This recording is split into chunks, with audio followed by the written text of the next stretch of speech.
RTV.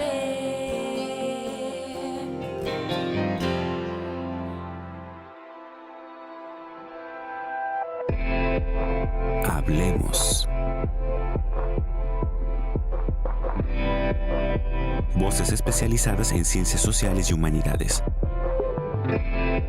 Historia, antropología, literatura, estudios políticos e internacionales, agua y sociedad. Divulguemos la ciencia. Hablemos.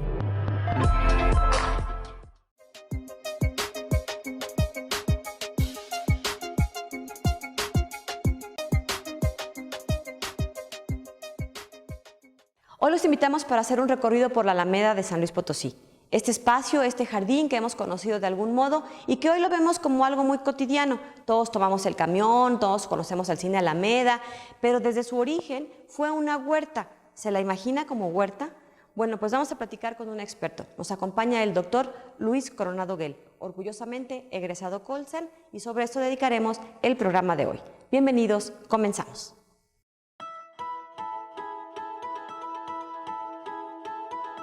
Luis Coronado Guel es director de la oficina Iniciativas México en el Colegio de Ciencias Sociales y de la Conducta de la Universidad de Arizona.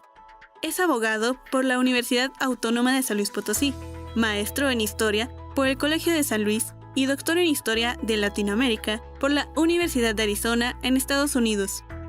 La Alameda Potosina, ante la llegada del ferrocarril, espacio, poder e institucionalización de la ciudadanía moderna en San Luis Potosí, 1878-1890. Es su primera publicación editorial. También ha sido publicado en 2 ediciones, en 2009 y en 2015, bajo el sello de la editorial Ponciano Arriaga del Gobierno del Estado y el Colegio de San Luis. Su más reciente línea de investigación se enfoca en el estudio del concepto de frontera y sus repercusiones culturales en diversos ámbitos, la seguridad humana, así como el patrimonio cultural en espacios nacionales y transnacionales de México y Estados Unidos, desde una perspectiva interdisciplinaria. Participó en el segundo Simposio Internacional Patrimonio Cultural Compartido, Memoria, Espacios, Experiencias y Fronteras. Trabajó en colaboración con la Universidad de Arizona, el Colegio de San Luis y diferentes centros de investigación nacionales e internacionales, el Colegio de San Luis, CONACYT. ¿Qué tal? ¿Cómo están? Bienvenidos, soy Lidia Huache y hoy les vamos a platicar de historia, de la historia de San Luis Potosí y particularmente un lugar que nos gusta mucho, que es la Alameda Juan Saravia, pero que tiene una historia. ¿Usted sabía, por ejemplo, que era una huerta? Bueno, pues si en este verano no tiene gran cosa que hacer o cómo entretener a sus hijos, llévelos a darse una vuelta al centro histórico y caminando va a recorrer, haga de cuenta que un museo. La verdad es que San Luis Potosí tiene mucha riqueza histórica, arquitectónica, y aquí nuestro invitado de hoy nos va a dar una especie de guía rápida para apreciar desde otra perspectiva estos lugares, estos espacios que no son tan cotidianos y que los vemos todos los días o varias veces al día. Si usted toma un camión en la Alameda, bueno, pues a lo mejor ya se cansó de verla, pero créame que el programa de hoy le va a interesar. Si está aquí en San Luis Potosí y si no está en San Luis Potosí, bueno, pues cuando se dé una vuelta por acá tendrá mucho más que ver y mucho más que apreciar.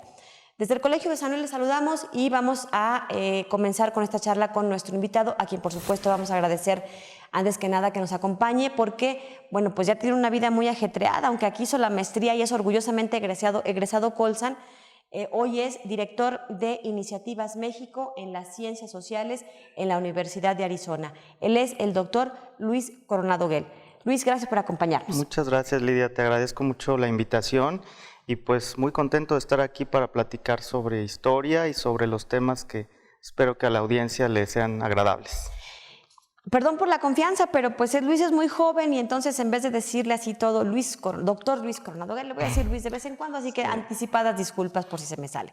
Bueno, a ver, doctor Luis Coronado, platícanos, este tema dio pie a un libro y es el de la Alameda, pues digamos que vista desde una perspectiva específica que es cuando llega el ferrocarril a San Luis Potosí. Así es. Pero la Alameda Juan Saravia tiene más historia. Era una huerta, la huerta de los carmelitas. Platícanos, tú eres el experto, platícanos un poco sobre eso. Gracias. Pues mira, un poco de la historia de la obra es que, bueno, es mi investigación de maestría y cuando la terminé, pues tuve el grato orgullo de que haya sido premiada por el los premios 20 de noviembre, y de esa manera fue como su primera edición fue publicada, y ahora pues más adelante ya el colegio tuvo también tuve el honor de que lo publicara por segunda vez. Y bueno, básicamente el tema central del libro es precisamente entender la Alameda en el momento en el que se idealiza como un espacio de modernidad en San Luis Potosí, porque cuando tú encuentras las narraciones en los periódicos, en los libros de la época, pues la Alameda Potosina se encumbró como la portada de San Luis durante el Porfiriato y los años que siguieron. Era, digamos, el primer cuadro que uno veía bonito, reflejo de Porfirio, del progreso que quería Porfirio Díaz. Así es, y no solamente eso, sino que bueno, por ahí llegó el ferrocarril, no había otra, digamos, otra vía más rápida para llegar a San Luis de la Ciudad de México y de Estados Unidos que llegar ahí. Entonces, ahí se establecieron las estaciones y por lo tanto pues empezó a poblar de hoteles, se empezó a poblar de negocios, había mucha actividad económica y se convirtió en un paseo pues muy idealizado, en donde pues los domingos las personas de clase alta pues acostumbraban pasear, ¿no? Estar ahí con sus hijos, o básicamente pues la vida porfiriana de esa época, ¿no? Ya sabes, muy elegante, con sus sombrillas, su moda de sus París, vestidos y por ahí llegaba, digamos, la gente, no había carreteras, y antes de que llegara el ferrocarril, pues eran básicamente las diligencias. Ahí mismo, en esa misma zona. Pues había ciertas estaciones, pero a final de cuentas el punto central se convirtió este preciso espacio por la llegada del ferrocarril. Nos decía antes de entrar al aire el doctor Luis Coronado, de algún modo, una explicación así muy rapidita para los que no somos especialistas, que su libro de algún modo recupera esta parte de destacar cómo los espacios urbanos, los edificios, las plazas, los jardines, las alamedas, son un reflejo de las ideologías del momento. Y me parece importante recuperar esta frase que él nos decía, porque efectivamente la Alameda, este espacio, este jardín, fue siglos atrás la huerta de los monjes carmelitas. Usted sabe que está ahí muy cerca todo este complejo que formó parte, que hoy es la Iglesia del Carmen, de la Orden de los Carmelitas, y era una huerta, digamos, a cierto punto hasta privada. Así es. Y de algún modo reflejaba en ese momento el poder que la Iglesia Católica detentaba. Pero con el transcurso de los años, las transformaciones sociales, económicas, políticas, se abre y se convierte en un espacio muy público, que es esta Alameda. ¿En qué año llega el ferrocarril a México y dónde se ubica la primera estación? ¿Y cómo impacta esto en la Alameda? Claro, bueno, en términos nacionales, el ferrocarril, las primeras concesiones se otorgaron en la época de Antonio López de Santa Anna, en los 1830. Pero ya físicamente el primer tramo de ferrocarril pues se logró construir hasta la época de Juárez, y ese tramo pues venía desde la ciudad de Veracruz hasta la Ciudad de México. Durante muchos años, por las guerras, por todo el problema, la inestabilidad que tenía México, inestabilidad, ¿no?, política, pues no hubo más adiciones al ferrocarril hasta que Porfirio Díaz toma el poder.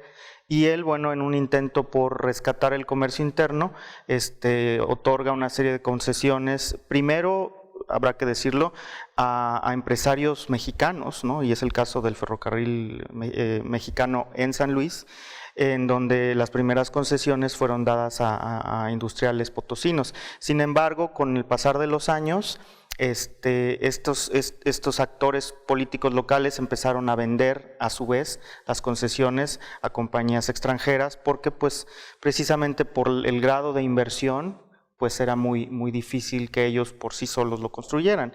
Y 10 años entre 1878 y 1888 pasaron para que llegara el primer ferrocarril a San Luis. Pues llega específicamente ahí. Originalmente la vía se construía de los puntos extremos y se concluía y se inauguraba en el punto central.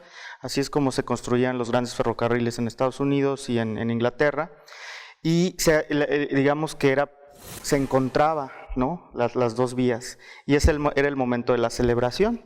Entonces, en San Luis se inaugura no la estación de San Luis, se inaugura toda la línea México-Laredo, y por eso es tan importante esa ceremonia, y a tal grado que viene Porfirio Díaz, vienen todo su cuerpo de ministros, la mayoría o un buen número de gobernadores del país y pues una serie de dignatarios que vinieron a ser testigos por una fiesta de 3 días para la inauguración del ferrocarril en San Luis. Entonces, eso es la relevancia que nos alcanza a dejar ver cómo pues, las ideas se reflejan en las ceremonias y en el espacio urbano. Ahorita nos platicas un poquito más adelante justo Claro. estos detalles, porque imagínense ustedes si hoy, en pleno siglo XXI, una visita presidencial sigue siendo todo un acontecimiento para una ciudad como San Luis Potosí.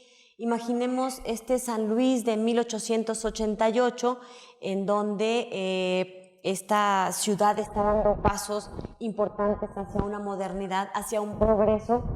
Vamos a ver qué significaba de algún modo y cómo se reflejaba, cómo lo fue recuperando en su investigación nuestro invitado de hoy.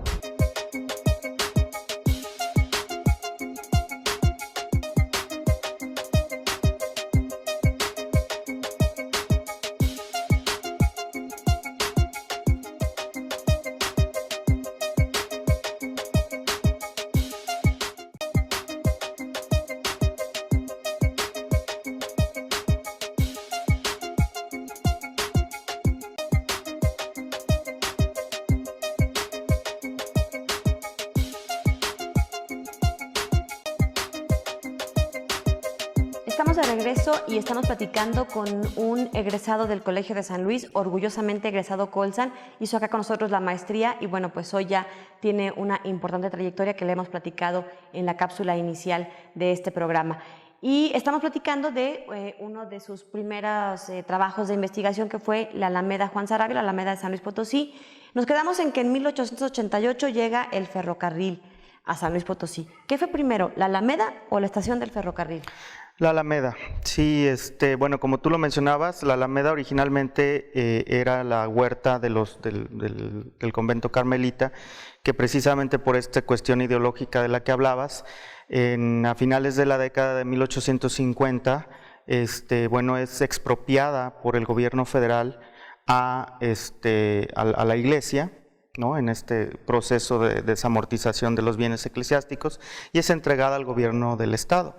El gobernador Vicente Chico Sein, por medio de un decreto, la declara parque paseo público para uso de la gente, ¿no?, precisamente en 1859. Pero estamos entrando en la plena guerra, primero la guerra de reforma, ¿no?, y después la intervención francesa en toda la década de 1860. Entonces, lo que pasa en ese momento es que la Alameda pues cae en desuso, sí hacen algunas demoliciones de las bardas que la circundaban, pero en realidad no existe ningún apoyo económico por parte del ayuntamiento ni por parte del gobierno, y según lo cuentan ciertos pues crónicas en la prensa y en algunas fuentes que yo pude encontrar, pues se convierte, digamos, que en un lugar pues de bandidaje, ¿no?, de cierto vandalismo, y todavía para 1877, 78 todavía se alcanzan a ver algunas partes de las bardas. Pero con el anuncio de la llegada del ferrocarril, varias de las pues élites potosinas empiezan a intervenir con fondos para rescatarlo, se le hacen algunas mejorías, se hacen algunos pozos para su riego, porque pues el agua se tenía que traer desde la corriente del acueducto de la caja del agua, pero ya para esta década se empiezan a hacer algunos pozos. No sé si ustedes han identificado una especie de torreta que está ahí cerca del Cine Alameda. Bueno, ese no es ningún monumento, ninguna cuestión defensiva, era precisamente una de las norias que se usaba para el riego de la Alameda. Entonces, durante esa época viene la concesión del ferrocarril, y el ferrocarril básicamente pues a todas las ciudades del mundo siempre se programó a llegar al mejor lugar, al más conectado con el centro, al más conectado con el área de finanzas, Con los servicios. para los servicios, para facilitar pues obviamente la inversión, la llegada de los productos, de las mercancías. Porfirio Díaz y bueno, en general la administración tanto federal como local, dentro de las concesiones que daba a los ferrocarrileros, bueno, a las empresas ferrocarrileras, era bastante, pues es decir, abundante lo que se les ofrecía para que establecieran el ferrocarril. Entre una de las previsiones estaba que si la empresa requería, podía demandar la entrega o cesión de terrenos públicos, ¿no? Entonces, en el caso del Ferrocarril Central Mexicano, en 1887, hay una anécdota que yo refiero ahí en el libro, el superintendente, que era un hombre inglés de apellido Worf, llega a San Luis Potosí y envía un oficio al ayuntamiento para solicitar la cesión de toda la Alameda para la construcción de las estaciones. Entonces la Alameda estuvo en riesgo de desaparecer. En realidad el ayuntamiento tenía la obligación de ceder completo el terreno de la Alameda. Lo que pasa en esta historia es que pues, la gente pudiente de San Luis y las clases medias empezaron a circular una serie de protestas en la prensa para evitar que la Alameda se desapareciera, ¿no? Porque ya para ese momento, ya como te digo, con la irrigación que tenía, pues los árboles empezaban ya a florecer. Ya se debe haber visto bonita. Exactamente, entonces uno de los empresarios, Pantaleón y Piña, dice, alguna de las frases que yo recuerdo en las fuentes es, bueno, ¿cómo es posible que se quiera algo como lo que está pasando ahora con Morales, ¿no? ¿Cómo es posible que se quiera deshacer de este paseo, pulmón, ¿no? De un pulmón de la ciudad de San Luis que ha costado tanto reverdecer y no, porque todavía no había presa de San José. Entonces costaba mucho dinero en ese tiempo en San Luis tener agua. Entonces decía, no es posible que quieran deshacer el único paseo público que tenemos. Entonces, no había Parque Tangamanga, no había nada de eso. Ni la propia calzada de Guadalupe tenía tantos árboles como hoy en día la conocemos. Había nopaleras, según el libro de Armando. Entonces... Así es, entonces esa es una historia muy interesante porque a través de eso el propio Pantaleón y Piña y otros empresarios logran frenar y aunque la Alameda de San Luis era en dimensiones incluso un poco más grande que la Alameda de México, de la Ciudad de México, logran frenar, pero sí ceden la parte oriente, una cuarta, quinta parte de la parte oriente, que es donde hoy está la estación vieja. A un costado del Templo de San José, como bajando del puente Universidad. Exactamente, pero digamos pues el lado que da hacia lo que es una escuela hoy y la estación antigua, ¿no? Entonces toda esa parte se donó y además hubo otra cosa, el templo de Montecillo, del barrio del Montecillo, básicamente se sacrificó su fachada, porque el ferrocarril pues pasa a escasos 50, ¿no? 20 metros. Entonces, hoy en día, si uno quiere ver lo que queda de la fachada del templo de Montecillo, tiene que ir por atrás. Ese templo se invirtió, lo que era la parte de atrás ahora es la fachada, y eso fue precisamente una concesión que se le dio a la empresa por parte de pues, la gente del barrio, porque pues se les compró con ciertos beneficios, y el barrio del Montecillo siempre ha sido un barrio muy popular, entonces pues ellos a final de cuentas cedieron a la empresa ferroviaria. Además, ubiquemos un poco, como decíamos en el programa anterior con el doctor Armando Hernández Uberville, habría que ubicarnos en ese momento histórico, cómo era la economía de un pueblo como San Luis, cómo eran las relaciones que se vivían en estos barrios, cómo estaban las instalaciones, y pensemos en que era de algún modo todo un parteaguas en la historia de esta ciudad de San Luis, la llegada de algo tan novedoso y tan, no sé si está bien la palabra, progresista como el ferrocarril, que iba a transformar la vida social, porque era de ser una ciudad chiquita, un pueblo de algún modo, íbamos a estar de pronto conectados con otro país, como nos iba a conectar hacia Laredo, y también íbamos a estar conectados hacia los puertos, ¿no? Porque el ferrocarril nos iba a abrir mercancías, nos iba a traer gente, nos iba a traer muchas transformaciones. Platícanos un poco de entonces esta instalación de la estación del ferrocarril, cómo empieza a transformar, pues a lo mejor no solo la Alameda, sino todo lo que había alrededor. Así es. Bueno, pues la transformación inmediata pues fue, como te digo, ¿no? Un poco la desaparición o la cesión de ciertos terrenos alrededor, pero por otro lado pues empezaron a construir hoteles, restaurantes, también digamos es contemporáneo a la introducción de ciertos sistemas de tranvía, al principio obviamente de tracción animal, los famosos tranvías de mulitas, pero posteriormente tranvías eléctricos que pues iban a la Alameda y que básicamente pues articulaban todo el transporte urbano alrededor de ella, como hoy pues sigue sucediendo. ¿Hay algunos vestigios todavía de lo que eran los hoteles o algo así alrededor? Pues existe el Hotel San Luis, que es un hotel que se nota ahí en muy mal estado, al lado de una gasolinera que se encuentra en el lado, pues era el poniente, debe ser el lado norte. Como ese existían algunos otros, y bueno, posteriormente ya cuando llega el siglo XX, pasada la Revolución, pues por ejemplo se construye algunas mansiones, ¿no? De hecho había una que después fue el Colegio Sagrado Corazón, que estaba donde hoy existe el Cine Alameda. Pero bueno, también el propio Teatro de la Paz se empieza a construir en esta misma época, en el 89, 1889.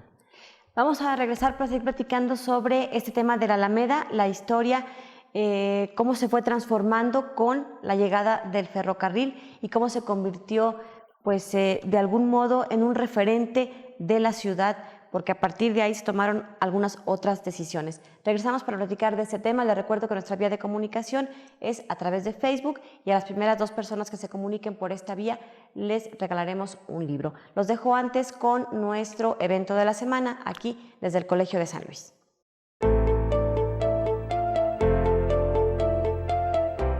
El pasado 11 de julio, el Colegio de San Luis, a través de la Cátedra Institucional Primo Feliciano Velázquez, llevó a cabo la presentación editorial de Horrorosísimos Crímenes y Ejemplares Castigos, una historia sociocultural del crimen, la justicia y el castigo, México, siglo XIX y XX, coordinada por la doctora Elisa Speckman Guerra, de la Universidad Nacional Autónoma de México.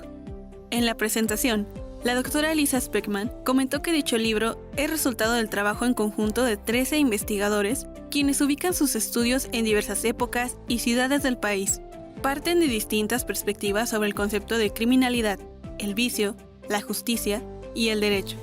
Este trabajo de investigación entreteje la distancia entre la norma legal, la práctica judicial y la visión social de la vida cotidiana, frente a los intereses personales, prejuicios y fantasías con respecto al criminal. Es un recorrido desde los principios de la legislación, posterior a las leyes españolas de la Ilustración, hasta gobiernos establecidos después de la Revolución Mexicana. El Colegio de San Luis, CONACYT.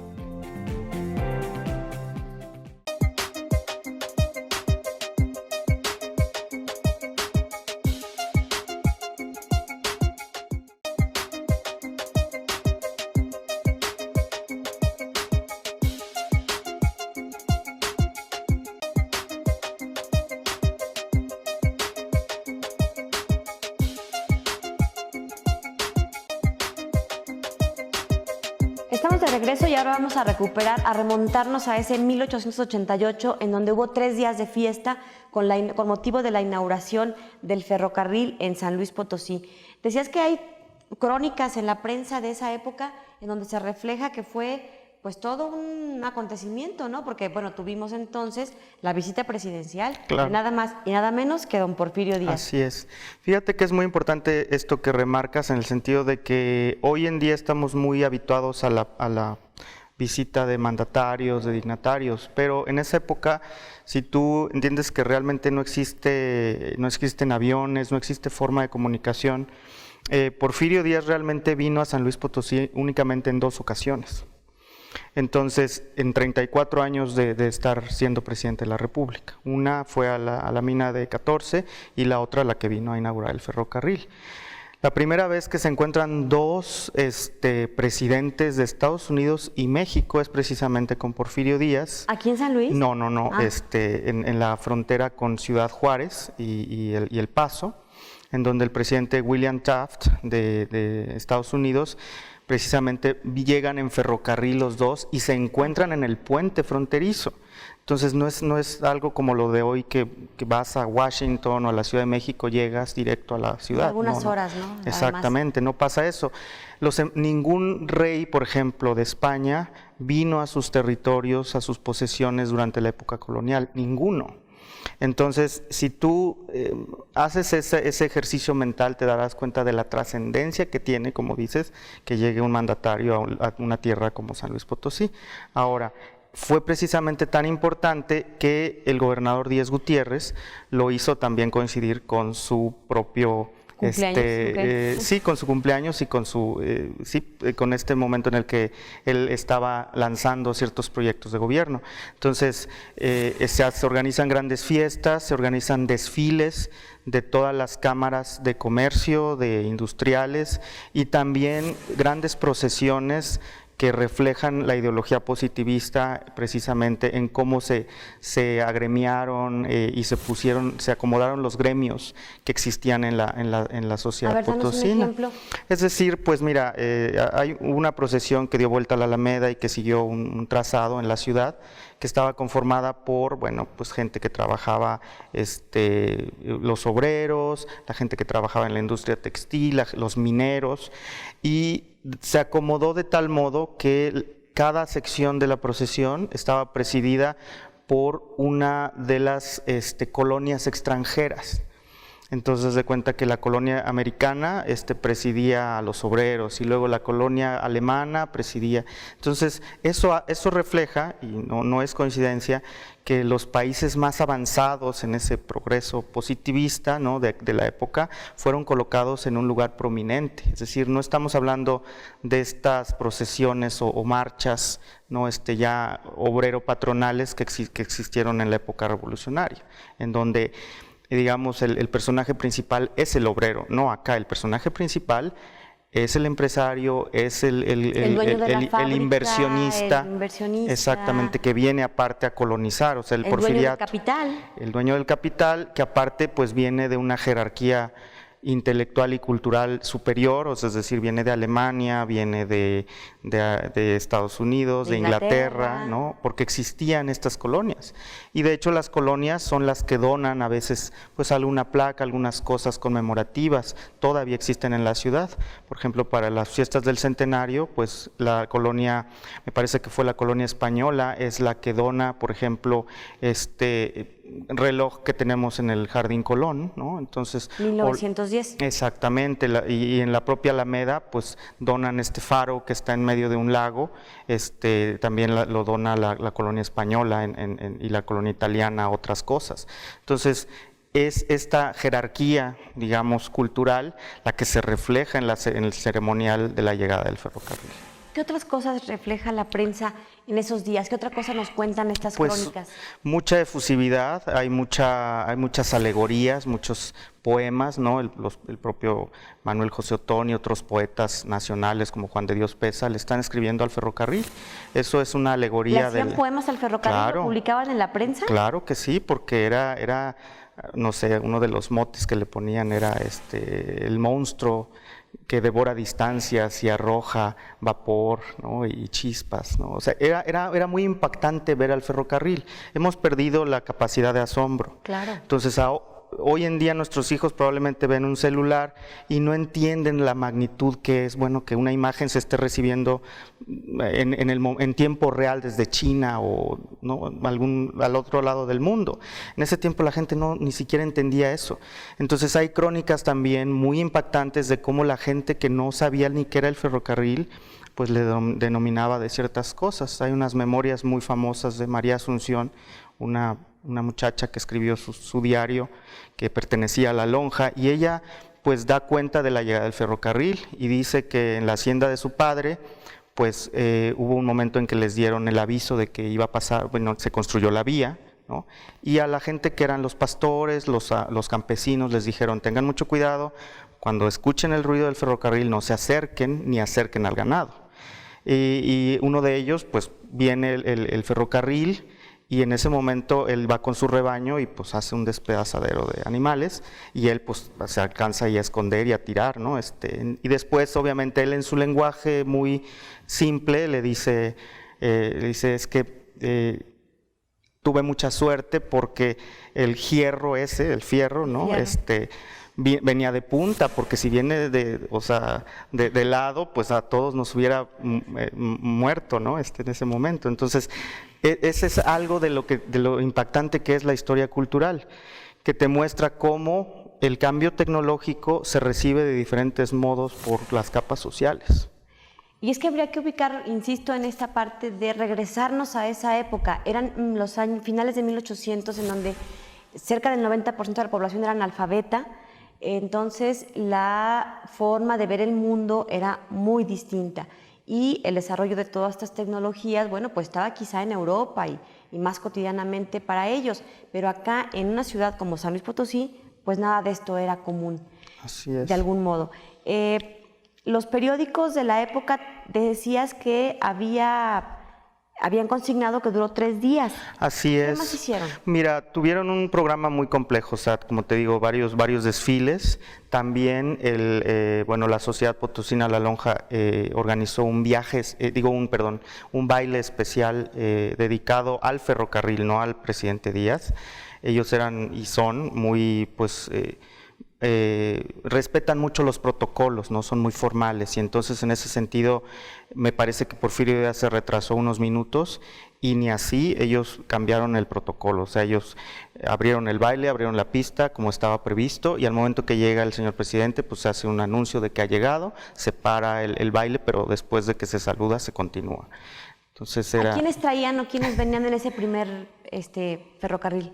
Bueno, todos los ministros de Porfirio Díaz, y todo, como te digo, muchos de los grandes empresarios locales, hacendados, dignatarios, incluso embajadores, vinieron muchos de los gobernadores de todos los estados, y bueno, también se organizaron viajes como de exhibición para la población de aquí a Peñasco. Entonces la gente, el ferrocarril? Sí, entonces la gente podía subir, de cierta clase obviamente, podía subir, ir y venir, sentir cómo se sentía, cómo era viajar en ferrocarril. La inauguración de la vía en particular se hizo unos meses antes, en agosto, porque fue cuando se concluyó, se clavó el último clavo del último durmiente, y esa es una ceremonia muy interesante. Ahorita nos platicas de ella, vamos a ir a una pausa y regresamos para seguir comentando este asunto, pues de la Alameda con la llegada del ferrocarril. Y no es lo que a veces a nosotros nos parece, estas nuevas generaciones, la estación del ferrocarril que nosotros conocíamos o que llegamos a conocer todavía es donde hoy es el Museo del Ferrocarril. No, esa es la nueva. Antes hubo esta que nos comentaba Luis inicialmente, ¿no? En donde en 1888 llega por primera vez a San Luis Potosí. Vamos a una pausa y regresamos. Los dejo antes con nuestra novedad editorial, con este book trailer del Fondo Editorial Colsa. Continuamos.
a mí me hace como mucha ilusión pensar y trasladarme a esta época de los finales de 1800, finales del siglo XIX, principios del siglo XX, porque me imagino a las mujeres entusiasmadas por todos estos acontecimientos y todas estas fiestas que se venían, a las mujeres de clase alta, por supuesto. Obviamente. De la Sociedad Potosina La Lonja, de todas estas colonias española, alemana, inglesa, previéndose, digamos, en estas fiestas de la crema innata de la sociedad y del poder económico, pensando en sus vestidos, en las telas que seguramente habrían de importar para confeccionarlos, pero de algún modo era el reflejo también de esta pequeña élite que vivió de manera distinta la llegada del ferrocarril a como la vivieron el resto de la población, ¿no? Campesinos, obreros, y cómo fue transformando social y físicamente el entorno urbano. Fue de algún modo el Alameda, la transformación de la Alameda, un primer paso para la transformación de este entorno, efectivamente. Sí, en términos ideológicos y en términos materiales seguramente fue, porque, pues mira, si tú piensas que la moda, las mercancías, las nuevas tendencias, hoy te llegan por televisión, ¿no? En ese tiempo te llegaban por ferrocarril.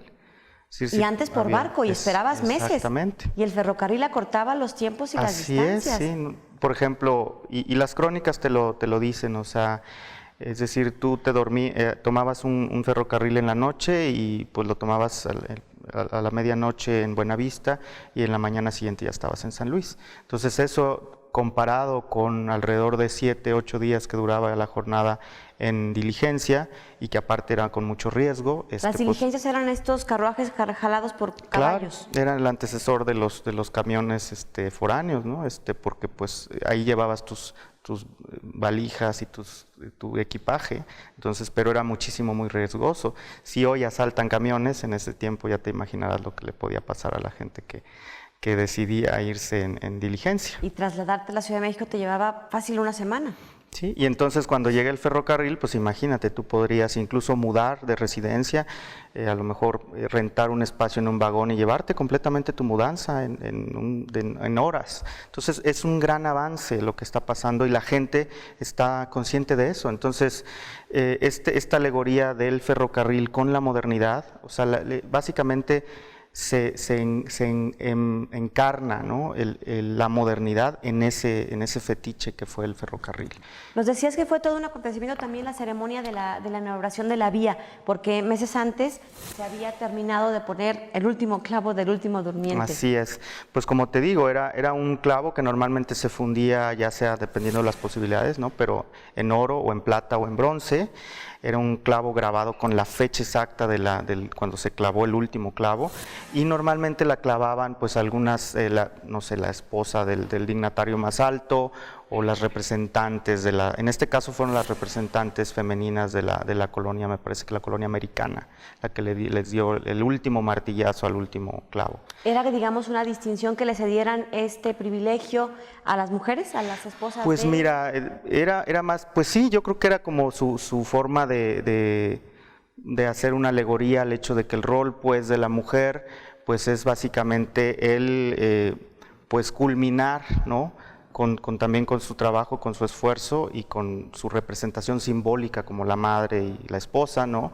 De una sociedad. ¿Y dónde fue este último clavo de la última vía? Pues me parece que fue allá cerca de Peñasco, porque fue lejos de aquí de San Luis Potosí, y te digo, esa ceremonia es como más dedicada pues a la gente de trabajo, a los industriales, a las cámaras, a la gente que hizo posible, el ferrocarril, ¿no? Con la aportación económica. Y entonces, de hecho, la celebración a veces es mucho menos protocolaria que la otra, ¿no? Porque cuando llegan las dos, vienen dos locomotoras, ¿no? A encontrarse, y en el momento en que se encuentran también se saludan con los silbatos de la locomotora, hacen algunos pues exhibiciones ahí de vapor y de cosas de esas. Entonces es muy vistoso y es mucho más ruidoso que la ceremonia ya solemne de inauguración oficial, ya que abre, digamos, el servicio del ferrocarril.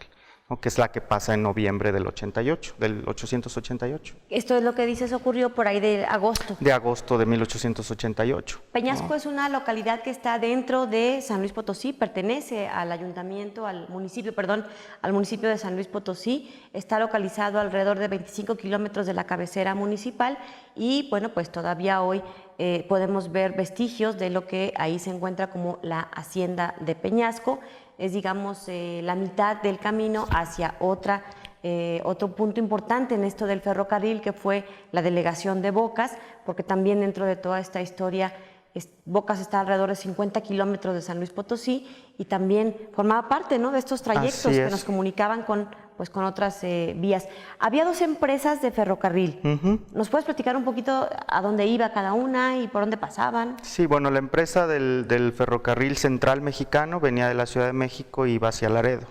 San Luis era el punto intermedio, y la otra en ese momento venía de Aguascalientes hacia Tampico. Y en ese, pues la inauguración de esa otra vía se hizo 3 años después, en 1891, y básicamente pues era la que comunicaba ya por los 4 costados a San Luis Potosí.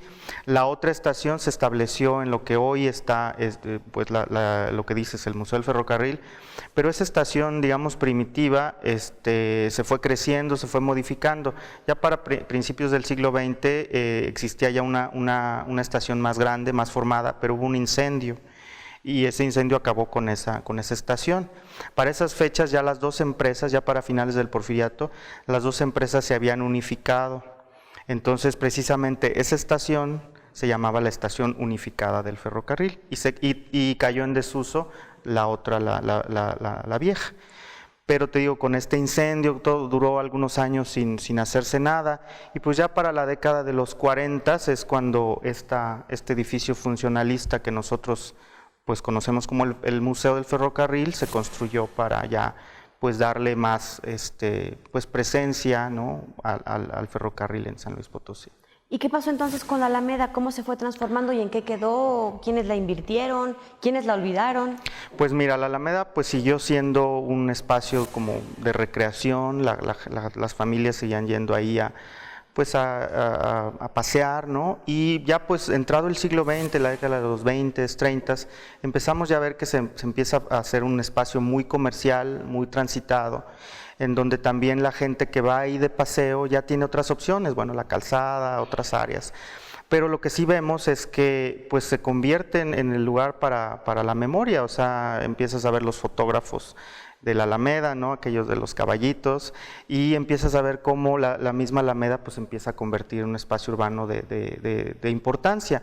Todavía para los 50, 60, la Alameda potosina es la postal de las alamedas provincianas. Tú la encuentras como referencia pues a este paseo idílico de la provincia, ¿no? Un paseo muy bonito, muy familiar. Y San Luis en esa época todavía pues era conocida como la ciudad de los jardines. La entrada a San Luis del ferrocarril pues seguía siendo la Alameda, entonces la gente que llegaba pues era lo que se encontraba, ¿no?, y era lo que veía, era un espacio de recreación. Después pues empiezan a construir los puentes porque empieza a crecer la ciudad con ya la formación de la colonia San Luis, la España industrial, todas estas áreas, y la colonia El Paseo, y pues el tráfico empieza a subir, empezamos a ser testigos de ya cómo la ciudad se empieza a tragar a la Alameda, y la modificación urbana que hace pues la demolición de algunos espacios, la construcción de otros, el cine Alameda entre ellos, que pues es el cine más importante que tiene la ciudad en los 40s, en el 41, y pues su vocación cambia, ¿no? O sea, la Alameda sigue siendo el espacio para noviar, pero otra vez, ¿no?, la tecnología pues impacta, ¿no?, el cine, la llegada de las grandes películas hollywoodenses, el cine mexicano, ¿no?, de la época de oro.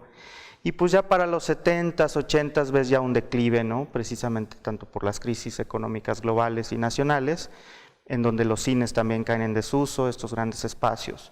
Y los 80s pues es un momento como muy oscuro, ¿no?, donde ves la Alameda pues ya abandonada, muy vandalizada, ¿no? Y muy olvidada también por las autoridades, exactamente, ¿no? Aunque hubo por ahí en los 90s algunos intentos por rescatarla, creo que todavía hay mucho por recuperar. Así es, entonces pues yo he trabajado el tema de la Alameda también desde el patrimonio urbano y creo que siempre pues lo que he escrito ha sido una invitación para que las autoridades reevalúen este espacio que si bien pues muy modificado, muy trastocado, sigue su eclecticismo representando muchas épocas de esplendor de San Luis Potosí.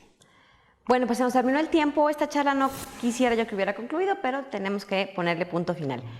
Queremos agradecer a nuestro invitado de hoy, al doctor Luis Coronado Guel, director de Iniciativas México en las Ciencias Sociales de la Universidad de Arizona. Muchísimas Doctor, gracias, pues te agradezco mucho, Lidia, y gracias a tu audiencia. Bueno, pues nos vamos, lo dejamos con la agenda Colsan y bueno, pues créanme que vamos a seguir recuperando parte de estos espacios históricos en San Luis Potosí, que es una riqueza enorme, y agradecemos a los expertos que nos hayan acompañado en estos programas. Nos seguimos viendo aquí a través de esta señal desde el Colegio de San Luis y en esta ocasión a través de 9TV. Gracias, pásela muy bien, hasta la próxima. El Colegio de San Luis te invita a las actividades académicas que se llevarán a cabo durante los próximos días. El próximo 7 de agosto se llevará a cabo otra sesión del Seminario Permanente, Repensar el proceso de integración de la Unión Europea, de 10 a 13 horas en la Sala Capitán Miguel Caldera del Colegio de San Luis. El 14 de agosto tendrá lugar el Seminario Permanente, Imágenes e Imaginarios de las poblaciones del semidesierto potosino y áreas adyacentes, a las 17 horas en la Sala de Seminario 5. El 22 de agosto, no te pierdas la conferencia que hace la Academia Mexicana de la Lengua a cargo del doctor Alejandro Higashi, a las 17 horas en el Aula Magna Colsan. El 27 de agosto se realizará otra sesión del Seminario Permanente, La Seguridad Humana, una estrategia indispensable para México, con la temática Seguridad Personal, de 17 a 20 horas en la Sala de Videoconferencias 1. Del 6 al 8 de noviembre, los invitamos al coloquio Historia y Memoria, el régimen de Porfirio Díaz, en el Instituto de Investigaciones Históricas de la Universidad Michoacana de San Nicolás de Hidalgo, Morelia. Y les recordamos que sigue abierta la convocatoria para el doctorado en Ciencias Sociales, quinta promoción, 2020-2023. Puedes consultar estos y otros eventos en nuestra página web www.colsan.edu.mx. Síguenos en Facebook y Twitter. El Colegio de San Luis, CONACYT.